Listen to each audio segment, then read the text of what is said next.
San Patricio. San Patricio nació en Escocia. Era un adolescente cuando unos piratas lo secuestraron y lo vendieron en Irlanda. Llevó una vida de esclavo. Su amo, sacerdote de los ídolos, druida poderoso, lo tuvo como pastor. El pensamiento de Dios y la oración lo mantenían. De sol a sol, yo decía más de 100 oraciones y otras tantas por la noche. Cuando clareaba la aurora, ya estaba yo rezando en los bosques y en las montañas, sin que me lo impidiese la nieve o la lluvia, porque el espíritu hervía dentro de mí. Una noche huyó y se embarcó hacia Francia. Después llegó a Roma. Es ordenado sacerdote, y el Papa Celestino I, después de ser consagrado obispo, le encarga la evangelización de Irlanda. Llega a Inglaterra con San Gregorio y parte para Irlanda. En sus sueños creía ver a los hijos de los paganos irlandeses extendiendo a él sus brazos y diciendo con voz angustiosa: «Ven a nosotros, discípulo de Cristo, a traernos la salvación». Los principios fueron muy débiles. Él se sentía fuerte con la ayuda de Dios y no le importaban los riesgos. Supo que en Tara había una importante reunión, presidida por el rey Loegoiré. Allí se presenta. Era una situación muy arriesgada por la oposición de los druidas, y se pone a predicar. Dios le da fuerzas. Los reyes, los druidas y los bardos se convierten, y con ellos todo el pueblo. Pronto Irlanda será la isla de los santos. Patricio recorría montes y valles con el arpa en una mano y la cruz en la otra. Organiza parroquias, ordena sacerdotes, crea escuelas. No le faltan persecuciones de parte de los sacerdotes idólatras. Más de 100 veces lo cogieron preso, pero él seguía intrépido predicando. La dulzura y la moderación era el talismán que obraba tantas conversiones. La vida de Patricio está entretejida de hermosas leyendas, muy arraigadas en el alma irlandesa. Al desembarcar había recibido en una ermita el báculo de Jesús, con el que obraría maravillas. Él no venía a suprimir tradiciones, sino a purificarlas e impregnarlas del cristianismo. Sabe conectar con la casta hereditaria y sacerdotal de los bardos. Los discípulos más fieles de Patricio cantarán también a los antiguos héroes. Ossian, el Homero de Irlanda, estaba ya ganado por el amor de Cristo, pero sentía pena de renunciar a lo que siempre había cantado. «Canta, poeta», le dijo Patricio, «repite las historias de Finn y de Sigurd, pero adora al Verbo, que les dio el amor de la justicia y de la gloria». La verdad cristiana había traído la reconciliación entre la poesía y la fe. En adelante, la poesía céltica será acogida en las iglesias, y los futuros bardos serán sus alumnos, los monjes de sus monasterios. Patricio, acogedor de los poetas, será inflexible con los tiranos. Un escocés llegó un día con sus huestes a las costas de Irlanda, robó y se llevó muchos prisioneros. Patricio, que había sufrido la esclavitud, que conocía la historia de Brígida, la bella virgen hija de un bardo a la que él había bautizado y que era una de las doncellas secuestradas, protestó enérgicamente. Así le apostrofa: «Venís a engordar con la sangre de los cristianos inocentes que yo he engendrado para mi Dios». Le urge a que devuelva sin tardanza a los secuestrados. Luego le predice castigos que le llegarán sin remisión si no obra con humanidad, moderación y justicia. 33 años duró la misión de Patricio, sin violencias, sin efusión de sangre. Había logrado conquistar una nación entera para Dios, una nación que sigue fiel a su fe. Ya podía ir a descansar el siervo bueno y fiel.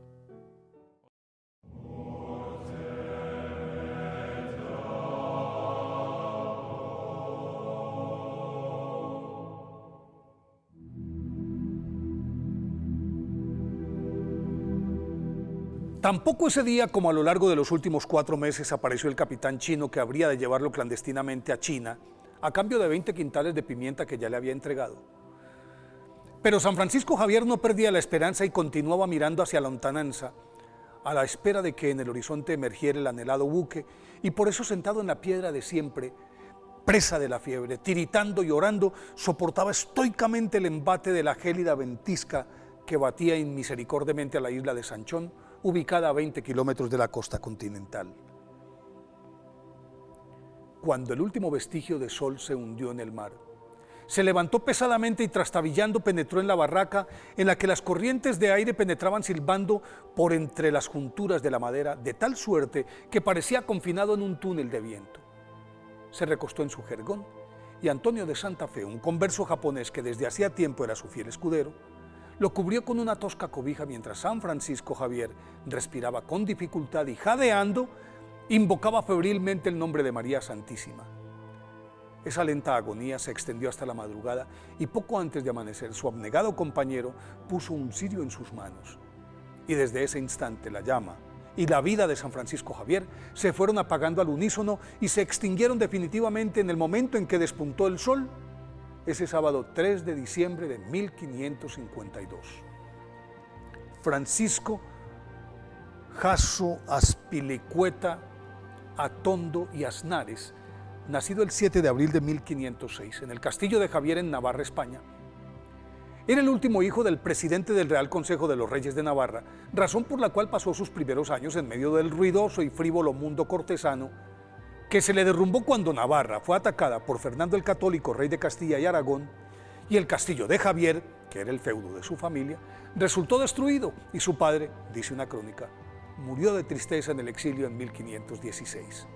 Francisco Javier, desencantado por esos avatares, se refugió en la soledad, la meditación y al cabo de un tiempo, en 1525, se fue a estudiar al Colegio de Santa Bárbara de París. 5 años después, se graduó de maestro de artes y empezó a ejercer como docente de filosofía, a la par que estudiaba teología, y en esas conoció y trabó una perenne amistad con San Ignacio de Loyola, quien a través de sus ejercicios espirituales lo condujo a la presencia de Cristo.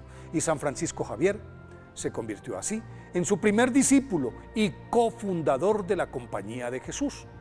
Juntos se ordenaron sacerdotes en 1537.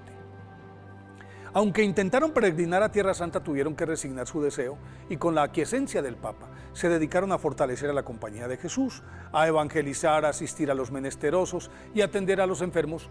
Y en 1541, a petición del rey de Portugal, San Ignacio envió a San Francisco Javier como misionero a la India, a donde llegó el 6 de mayo de 1542. Y desde la ciudad de Goas, última avanzada portuguesa en India, emprendió una epopeya misionera que no ha tenido par en la historia. En las islas de pesquería, San Francisco Javier redimió a los explotados pescadores de perlas que morían muy jóvenes a causa de las constantes inmersiones. Se adentró en la India y se hizo igual a los parias a los que conquistó con su blando corazón. En Malaca convirtió a todas las tribus. En las islas Molucas catequizó a los nativos y a los contrabandistas de especias. A Ceilán, que era budista, la transformó en cristiana. Se anduvo medio Japón y regó la semilla del evangelio en más de 100 de sus islas. Era tal su labor y su cansancio que hubo un mes en el que San Francisco Javier bautizó 10.000 personas, según su propio registro. Y como ya no daba más, tenían que levantarle la mano para impartir la bendición. A pesar de que en 10 años, según cálculos basados en sus rutas, San Francisco Javier recorrió más de 100.000 kilómetros, sin que su frágil salud, sus constantes ayunos y penitencias lo detuvieran, no estaba satisfecho, porque su premio mayor era China, y hacia ella encaminó sus esfuerzos. Sin embargo, por orden del capitán de marina portugués Álvaro de Ataide, lo dejaron abandonado en la isla de Sanchón, en donde San Francisco Javier contrajo pulmonía, y aunque aguantó varios meses, al fin su vida se apagó como una llamarada vencida por el torbellino. Fue canonizado por el Papa Gregorio XV el 12 de marzo de 1622, el mismo día que su maestro y amigo San Ignacio de Loyola. Por eso hoy, 3 de diciembre, día de su festividad, pidámosle a San Francisco Javier que nos enseñe a evangelizar sin miedo.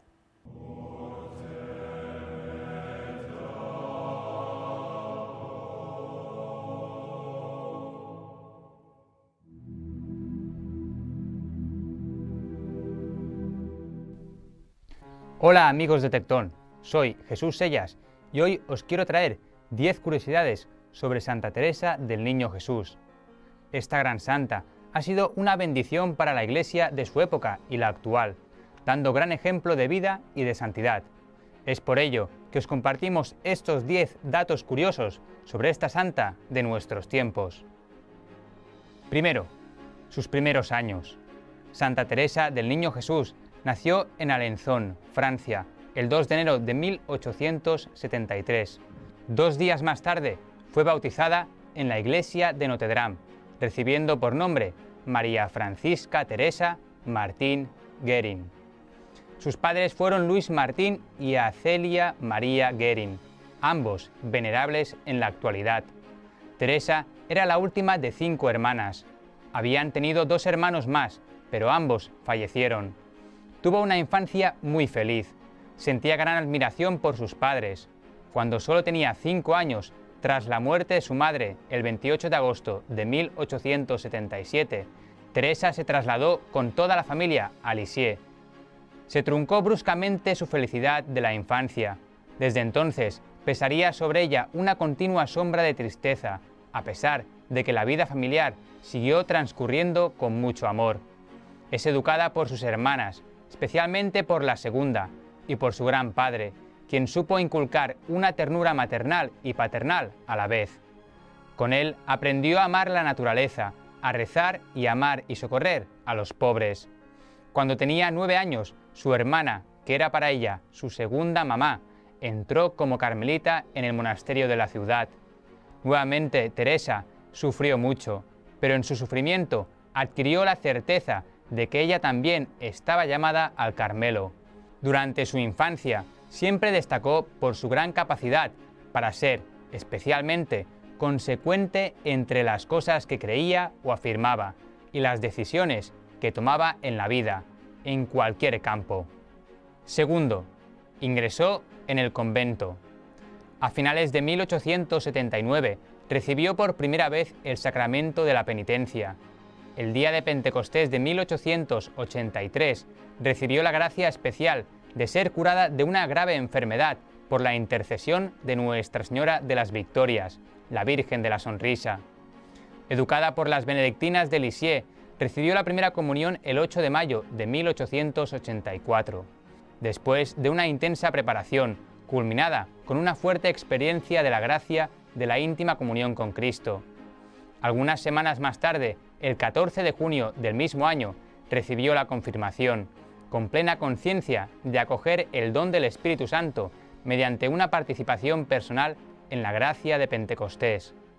Su deseo era abrazar la vida contemplativa, al igual que sus hermanas Paulina y María, en el Carmelo de Lisieux, pero su temprana edad se lo impedía. Durante un viaje a Italia, después de haber visitado la Santa Casa de Loreto y los lugares de la Ciudad Eterna, el 20 de noviembre de 1887, en la audiencia concedida por el Papa León XIII a los peregrinos de la diócesis de Lisieux, pidió al Papa con filial audacia autorización para poder entrar en el Carmelo con 15 años, y él le dijo: «Entraréis si Dios lo quiere». Tenía, dice Teresa, una expresión tan penetrante y convincente que se me grabó en el corazón. Tercero, Teresa del Niño Jesús y de la Santa Faz. Cuando se entra en la vida religiosa, la persona toma un nuevo nombre para resaltar la llamada de Dios. Teresa amaba profundamente al Niño Jesús y admiraba muchísimo la pasión de nuestro Señor. Por ello, solicitó llamarse Sor Teresa del Niño Jesús y de la Santa Faz. Se ofreció a Dios como su instrumento. Trataba de renunciar a imaginar y pretender que la vida cristiana consistiera en una serie de grandes empresas y de recorrer de buena gana y con buen ánimo el camino del niño que se duerme sin miedo en los brazos de su padre. Cuarto, otros nombres. A Santa Teresa del Niño Jesús también se le conoce como Santa Teresa de Lisieux o Santa Teresita del Niño Jesús. Quinto, el caminito. El mensaje que quiere transmitir Teresita es que la espiritualidad es sencilla y la llama caminito. Es decir, ella nos enseña que Dios está en todas partes, en toda situación y toda persona, y en los sencillos detalles de la vida. Su caminito nos enseña que hay que hacer las cosas habituales, es decir, ella nos enseña que Dios está en todas partes, en toda situación y toda persona, y en los sencillos detalles de la vida. Su caminito nos enseña que hay que hacer las cosas habituales de la vida con extraordinario amor. Una sonrisa, una llamada de teléfono, animar a una persona, sufrir en silencio, tener siempre palabras optimistas y otras tantas acciones hechas con amor. Estos son los ejemplos de su espiritualidad. La acción más diminuta, hecha con amor, es más importante que grandes acciones hechas para gloria personal. Teresa nos invita a unirnos a su infancia espiritual, es decir, a su caminito. Sexto, la florecilla. A Santa Teresita le gustaba mucho la naturaleza y mediante ella explicaba que la presencia divina estaba en todas partes y que todo estaba relacionado con el amor de Dios. Teresita se veía como la florecilla de Jesús porque era como una de las múltiples florecillas silvestres que se pueden encontrar en el campo, que pasan desapercibidas para la gente, pero que crecen dando gloria a Dios. Esta es la forma en que ella se explicaba ante el Señor, pero floreciendo donde Dios la había plantado. Teresa pensaba que era como la flor más pequeña del bosque, sobreviviendo y floreciendo a través de todas las estaciones del año. Por la gracia de Dios, ella sabía que era más fuerte de lo que aparentaba. Siguiendo la tradición carmelita, Teresa veía al mundo como el jardín de Dios y a cada persona como un tipo de flor distinta. Séptimo, la lluvia de rosas. A Santa Teresita le encantaban las rosas. Su vida se estaba consumiendo y sabía que su misión no había hecho más que empezar, mientras se disponía a entrar en la vida eterna con Dios. Ella explicaba que, después de mi muerte, haré caer una lluvia de rosas, es decir, que proporcionaría una lluvia de favores y beneficios para que la gente amara más a Dios. Octavo, últimos instantes de su vida. A los 23 años enfermó de tuberculosis. Murió un año más tarde, el 30 de septiembre de 1897, en brazos de sus hermanas del Carmelo de Lisieux. En los últimos tiempos mantuvo correspondencia con dos padres misioneros, uno de ellos enviado a Canadá y el otro a China, y les acompañó constantemente con sus oraciones. Noveno, canonización y patrona universal de las misiones. Fue canonizada por Pío XI el 17 de mayo de 1925 y el mismo Papa, el 14 de diciembre de 1927, la proclamó patrona universal de las misiones, junto con San Francisco Javier. Su doctrina y su ejemplo de santidad han sido recibidos con gran entusiasmo por todas las categorías de fieles de este siglo, y también más allá de la Iglesia Católica y del cristianismo. Décimo, doctora de la Iglesia. Con ocasión del centenario de su muerte, el Papa San Juan Pablo II la declaró doctora de la Iglesia por la solidez de su sabiduría espiritual, inspirada en el Evangelio, por la originalidad de sus instituciones teológicas, en las cuales resplandece su eminente doctrina, y por la acogida en todo el mundo de su mensaje espiritual, difundido a través de la traducción de sus obras en unas 50 de lenguas diversas. La ceremonia del nombramiento tuvo lugar el 19 de octubre de 1997, precisamente en el domingo en el que se celebraba la Jornada Mundial de las Misiones. Y hasta aquí estos 10 datos curiosos sobre esta gran santa que tal vez desconocías. Si te ha gustado el vídeo, dale a like y compártelo. Y no olvides suscribirte a Tectón para seguir viendo vídeos como este. Muchas gracias y que Dios te bendiga.